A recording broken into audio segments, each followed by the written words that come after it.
Bihar board का 5 important question, इतना important है जो हर एक साल बोर्ड में पूछता ही है। चलो देखते हैं। पहला क्वेश्चन है, y अक्ष पर उस बिंदु के निर्देशांक ज्ञात करें जो बिंदु -5,2 और 3,2 से समदूरस्थ।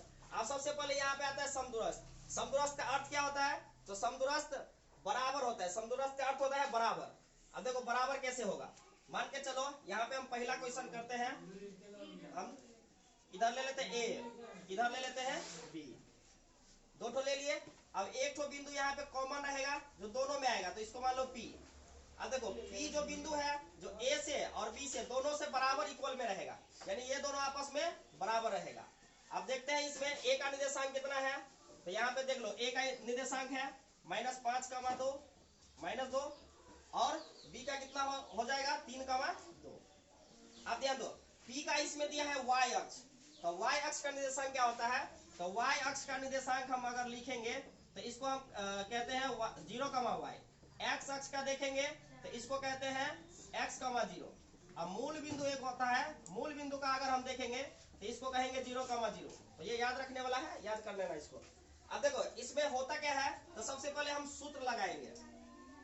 सूत्र से, तो सूत्र से दूरी बराबर, दो बिंदुओं के बीच की दूरी का फॉर्मूला आता है x1 - x2 का whole square plus y1 - y2 का होल स्क्वायर। अब देखो इसमें तो नहीं था, इसमें y अक्ष है, तो y अक्ष पे कितना आएगा 0,y, तो यहाँ पे लिख देंगे 0,y।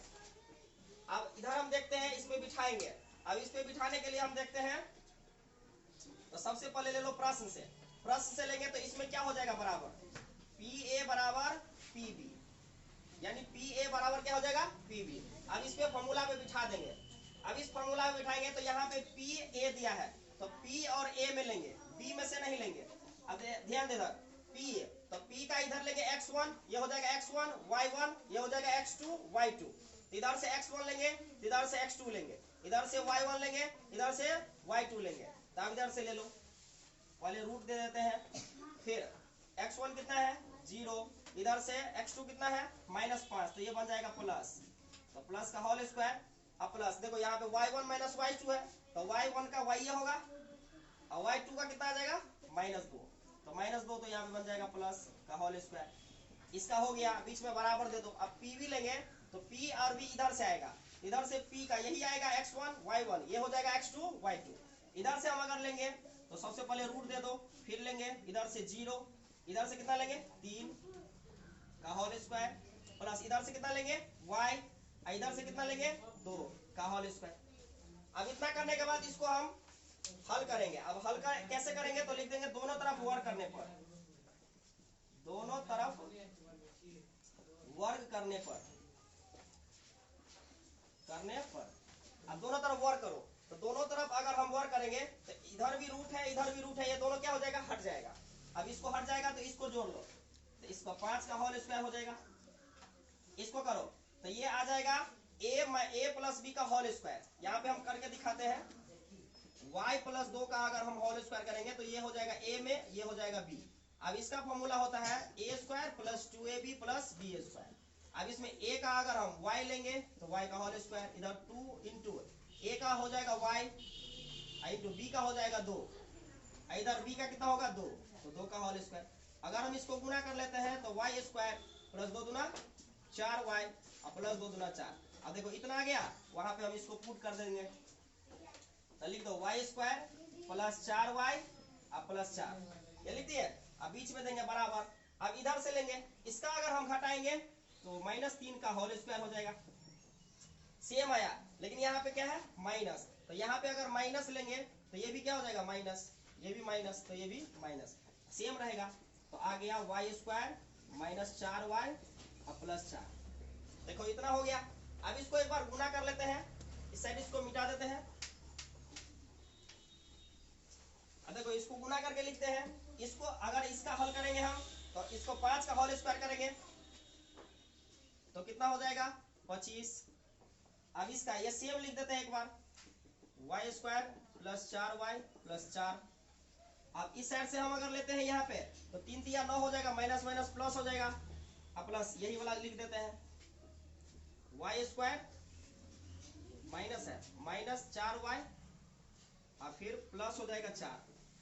अब देखो दोनों में मिलाते हैं दोनों साइड। इस साइड देखो वाई स्क्वायर मिलता है, दोनों प्लस प्लस रहेगा तो काट देंगे। अब देखो ये वाई 4y मिलता है, लेकिन एगो प्लस माइनस में है तो नहीं काट सकते हैं, और ये 4 4 प्लस में है तो काट सकते हैं। अब देखो अब क्या मिलता है, तो अब अचर पद यानी चर वाला हिस्सा लेंगे तो 4y, ये माइनस में हिस्सा रहेगा तो प्लस में, इधर 9 है तो 9 रख देंगे, ये प्लस में उस जाएगा तो माइनस में। अब इसको क्या करेंगे, तो दोनों प्लस में जोड़ देंगे तो 8y। अब इसको घटाओ तो -16। अब इधर से हमको y का निकालना है तो इसीलिए y बराबर तो -16 ऊपर चला जाएगा, 8 नीचे, इसको काट देंगे तो y बराबर आ जाएगा -2। अब y का मान निकल गया तो अब लिख देंगे यहाँ पे p का निर्देशांक 0 का y था, यहाँ पे लिख देंगे, आता देखिए y अक्ष का निर्देशांक या y अक्ष पर उस बिंदु का निर्देशांक, उस बिंदु का निर्देशांक कितना होता है, तो 0 का y, कुछ नहीं करेंगे, 0 का 0, y का मान आया है -2 तो -2 रख देंगे। यहाँ पे हमारा ये आंसर हो गया। एक तो सवाल बन गया, देख लो, रोक दो। चलो हम दूसरा क्वेश्चन देखते हैं। एक वृत्त के चतुर्थांश का क्षेत्रफल ज्ञात करें जिसकी परिधि 22 सेमी है। तो देखो एक वृत्त होता है, वृत्त को अगर हम ऐसे करके दो भाग में बांटते हैं तो इसको बोलते हैं अर्धवृत्त, इसको बोलते हैं अर्धवृत्त। अगर इसको हम 4 भाग में बोलेंगे तो एक भाग को बोलते हैं एक चतुर्थांश, इसमें क्या गो चतुर्थांश, 4 गो, 4 चतुर्थांश मिलके बनता है एगो वृत्त। अब यहाँ पे दिया है वृत्त की परिधि कितना दिया है, 22 पाए, तो यहाँ पे हम लिख देते हैं दूसरा नंबर क्वेश्चन देके, तो लिखेंगे वृत्त, सूत्र से दे दो वृत्त की परिधि, तो वृत्त की परिधि बराबर कितना दिया है, 22 सेमी, तो दे देंगे। अब वृत्त का परिधि का फॉर्मूला क्या होता है, 2πr बराबर, ये 22 है तो 22 दे दो। अब कुछ नहीं करेंगे, इसको मान बिठाओ, पाई का मान 22/7, आर का आर, इधर 22 है तो 22। अब इस साइड से जितना इधर नीचे वाला रहता है उस साइड चला जाता है, और जितना ये ऊपर वाला है सेम रहने देंगे, और नीचे वाला उस साइड चला जाएगा, तो 22 गुना ये 7 आ गया इस साइड। अब इसीलिए आर बराबर लेंगे तो ये भाग जाएगा कहाँ, ऊपर, और ये आ जाएगा नीचे। अब इसको काट दो, 22 से 22 कट गया, तो आर बराबर मान निकल गया 7/2। अब आर का मान अगर निकल गया तो हमको अब चतुर्थांश का क्षेत्रफल निकाला है, तो यहाँ से हम लिख देते हैं अब वृत्त के चतुर्थांश का क्षेत्रफल, अब वृत्त के चतुर्थांश का क्षेत्रफल, इसका फॉर्मूला क्या होता है, तो 1/4 pi r square, 1/4 pi r square. अब इसमें बिठा देंगे, देखो 1/4 गुने 22/7 गुने आर का मान देखो 7/2 आया है, आर का स्क्वायर का मतलब है 2 बार, आर का स्क्वायर का मतलब 2 बार, तो इसको हम 2 बार लिख देते हैं, 7/2 गुने 7/2। अब इसको काट दो, काटने तो आता ही होगा, अब इसको काटो, 7 से 7 उड़ा दो, 2 से काटो 11, अब नहीं कटेगा, 11 सत्ते ऊपर ऊपर गुना कर देंगे, 11 सत्ते 77 और 4 दूना 8, यही हमारा आंसर हो गया। अगर हम इसको दशमलव में काटेंगे तो 8 से भाग देंगे 77 में, तो 8 9 72। अब इसको हम क्या करेंगे, घटा देंगे, 5 कट गया, यहाँ पे दशमलव दे दो, 0 दे दो, 8 5 40, 8 6 48 ले लो। अब घटा देंगे तो 2, यहाँ पे 0, 8 दूना 16 ले लो, फिर 4 0, 8 5 40 ले लो। तो इसको अगर हम काटेंगे तो 9.625, यहाँ पे दे देंगे सेमी स्क्वायर आंसर, यहाँ भी लिख दो सेमी। देखो ये भी बन गया, दोनों क्वेश्चन हो गया। करो रोको, चलो अब तीसरा क्वेश्चन देखते हैं। तीसरा क्वेश्चन में अभाज्य गुणनखंड द्वारा 24 और 36 का मौसा और लौसा। तो अभाज्य गुणनखंड जैसे लौसा बनाते हैं उसी तरह बना लेंगे। अभाज्य संख्या जैसे 2 3 5 7 11 13 17 होता है, इस सबसे भाग लगाते हैं, वैसे ही बनाएंगे। तो सबसे पहले कितना दिया है, 24 और 36, तो 24 और 36 का निकाल देंगे। तो यहाँ पे हम तीसरा क्वेश्चन लिखते हैं, तो लिखेंगे 24 का अभाज्य गुणनखंड, अभाज्य गुणनखंड। तो 24 का अभाज्य गुणनखंड आराम से निकाल देंगे, इधर ही निकाल लो। 24 का निकालेंगे तो 12, फिर 2 से निकालेंगे 6, फिर 2 से निकालेंगे 3, तो लिख दो 2 गुने 2 गुने 2 गुने 3। अब देखो 2 कितनी बार आया है, तो 1 2 3, तो यहाँ पे 3 कितनी बार आया है, तो 1 हो गया। सेम इसी तरह 36 का भी निकालते हैं, 36 का अभाज्य गुणनखंड, अभाज्य गुणनखंड। तो 36 का अगर अभाज्य गुणनखंड निकालेंगे तो 36 का लगाएंगे 18, 2 से लगाएंगे 9, 2 3 से लगेगा 3, तो 2 गुने 2 गुने 2 गुने 2 नहीं है, 3 है गुने 3। अब हो गया 2 कितनी बार है, 2 बार। 3 कितनी बार है, 2 बार। निकल गया। अब दोनों को पहले मिला लेते हैं कॉमन। तो देखो इसमें भी 2 है, इसमें भी 2 है, ठीक है। इसमें 3 है, इसमें भी 3 है, बहुत अच्छा है। अगर नहीं रहता, इधर मान लो 5 रहता, यहाँ पे मान लो 5 रहता, तो यहाँ पे 5 पे कितना देते थे, 0। अगर यहाँ पे 5 पे 5 रहता तब पर भी यहाँ पे नहीं रहता तो 5 का पावर 0 देते, लेकिन इसमें नहीं है तो इसमें रहने दो। अब कुछ नहीं करना है। अब मौसम, अब लिखेंगे मौसम, इसलिए दे दो मौसम बराबर। तो मौसम जो कॉमन फैक्टर मिलता है दोनों में से, जो छोटा होगा पावर में वही लेंगे। अब इसमें देखो 2 दोनों में मिला। अब इसका पावर कितना है, 3, और इसका पावर कितना है, 2। तो दोनों छोटा वाला लेंगे। तो छोटा वाला कितना आ जाएगा, 2 का पावर 2। अब इधर 3 का पावर है 1, इधर 3 का पावर 2, तो छोटा वाला कितना लेंगे, तो 1। अब इसको 2 बार गुना करो, 2 दूना 4, इसको 1 बार करेंगे तो 1 4 दिया 12। ये हमारा हो गया आंसर, यानी ये हो गया मौसम। क्या हो गया, मौसम। अगर हम लोग लॉस निकालेंगे, यहाँ पे कर देते हैं और लॉस, इधर हम लॉस लेंगे। तो लॉस में दोनों जो कॉमन मिलेगा उसका बड़ा वाला, यानी बड़ा पावर वाला। तो इसका पावर कितना है, 3, इसका पावर कितना है, 2। तो बड़ा पावर कितना है, 3, तो 3 लेंगे। अब इन दोनों में देखो 3 और 3 में मिलाओ, तो इसका पावर 1, इसका पावर 2, तो 3 का पावर आ जाएगा 2। अब 2 को ना 3 बार लिख के गुना करो, तो 2 दूना 4 दूना 8, 8 लिख देंगे। और 3 को 2 बार, 3 दिया 9। अब इसको गुना करें, 9 8 72। ये हमारा दोनों आंसर हो गया, एक तो ये और एक तो ये भी बन गया। देख लो, अधिक करो। चलो अब हम चौथा क्वेश्चन देखते हैं। चौथा क्वेश्चन है समीकरण 2x² - 3x - 5 = 0 के मूल ज्ञात करें। अब मूल निकाले का 2 विधि, एगो गुणनखंड विधि, एगो द्विघात सूत्र। तो यहाँ पे हम गुणनखंड विधि बता देते हैं। देखो इसमें चौथा नंबर क्वेश्चन है, लिखेंगे 2x² - 3x - 5 = 0।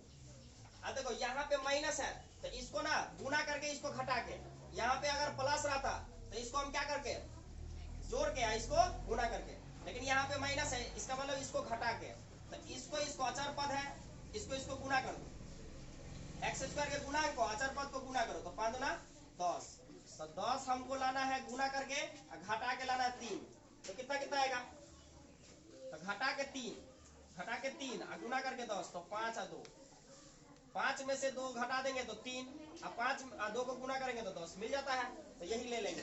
देखो बहुत इजी है ये, याद है। देंगे 2x², इसको हटा देंगे और इसके बदला में 5 और 2 लेंगे। तो इसमें लेंगे -5x, छोटा वाला ले लेंगे प्लस में, तो घटा के -3 आता है, और -5 = 0। अब इसमें कॉमन ले लो, इन दोनों में कितना कॉमन लेंगे, तो दोनों में मिलता है x, तो x ले लो। इसमें x ले लिए कॉमन, तो x से भाग देंगे तो बचेगा कितना, 2x। इसमें x से भाग देंगे तो बचेगा कितना, 5। अब 2x को कितना से गुना करेंगे, तो प्लस में 2x, तो +1 से, यही वाला लिख दो, 2x - 5 = 0। अब क्या करेंगे, अब कॉमन ले लो, ये दोनों देखो, ये दोनों साथ में लिख दो, ये दोनों है कॉमन ले लो, 2x - 5 = 0। अब कुछ नहीं करेंगे। अब अगर शून्य निकालेंगे तो इसीलिए, अब इसके बराबर में 0 लेंगे, तो लिख दो x + 0 बराबर, x + 1 = 0। अब फिर इसीलिए लेंगे x बराबर तो -1, यहाँ ऐसे कर दो, यहाँ पे लिखो, और अब ये लिख दो, इसके बराबर में 0 भी लेंगे, 2x - 5 = 0। अब इधर से लेंगे तो 2x बराबर, तो ये माइनस में ऐसा जाएगा तो प्लस में। अब इसीलिए x बराबर लेंगे, तो ये 5 कहाँ चला जाएगा, ऊपर है, ये 2 नीचे। हमारे पास 2 तो आंसर आ गया, एगो x का आया -1, एगो x का आया 5/2। अब दोनों को साथ में लिख दो, दोनों को साथ में लिख दो, तो मूल बराबर बोलो, मूल बराबर लिख दो, या मूल को हम x भी बोलते हैं, तो x बराबर लिख देंगे, एगो -1 एक तो 5/2। ये हमारा हो गया आंसर। रोको, चलो अब आखिरी क्वेश्चन है 5 नंबर। एक द्विघात बहुपद ज्ञात करें जिसके शून्यकों का योग तथा गुणनफल दिया हुआ है। अब शून्यक कहते किसको है, तो शून्यक ना द्विघात बहुपद के 2 गो शून्यक होता है, एगो अल्फा एगो बीटा मान लेंगे। तो यहाँ पे 5वां नंबर, 5वां तो लिखा ही है, यहीं पे बना देते हैं, इसी का है। तो लिखेंगे माना कि द्विघात बहुपद के शून्यक अल्फा और बीटा है। मान लिए, माना कि द्विघात बहुपद के शून्यक अल्फा और बीटा है। अब अल्फा और बीटा, तो यहाँ पे शून्यक है तो शून्यक हम अल्फा बीटा मान लिया, योग बोलता है तो अल्फा और बीटा को जोड़ो, तो यहाँ पे लिखेंगे तो दे दो अल्फा प्लस बीटा, तो अल्फा प्लस बीटा कितना दिया है देखो 0, तो 0 दे दो। एगो दिया है गुणनफल, शून्यकों का गुणनफल, तो गुणा कर दो, तो शून्यक अल्फा इंटू बीटा और दे दो, अल्फा इंटू बीटा और कितना है देखो -4 हो गया। आप कुछ नहीं करेंगे, द्विघात बहुपद का सूत्र लगा दो, तो इसीलिए द्विघात बहुपद बराबर, द्विघात बहुपद वाला फॉर्मूला होता है x² minus alpha plus beta into x plus alpha into beta. ये लगा दिए फॉर्मूला, और ये फॉर्मूला लगाने के बाद इसमें लिखेंगे x² minus alpha plus beta का, देखो अल्फा प्लस बीटा का कितना है 0, तो यहाँ पे लिखेंगे 0 इंटू एक्स है तो x, plus alpha into beta का मान कितना है -4, तो यहाँ पे लिखेंगे -4। कुछ नहीं करेंगे, गुना कर दो x², इसको 0 से गुना करेंगे तो 0, तो ये तो उड़े जाएगा, हवा में चला गया। अब इसको प्लस माइनस माइनस, ये 4 है तो 4, यही हमारा हो गया आंसर।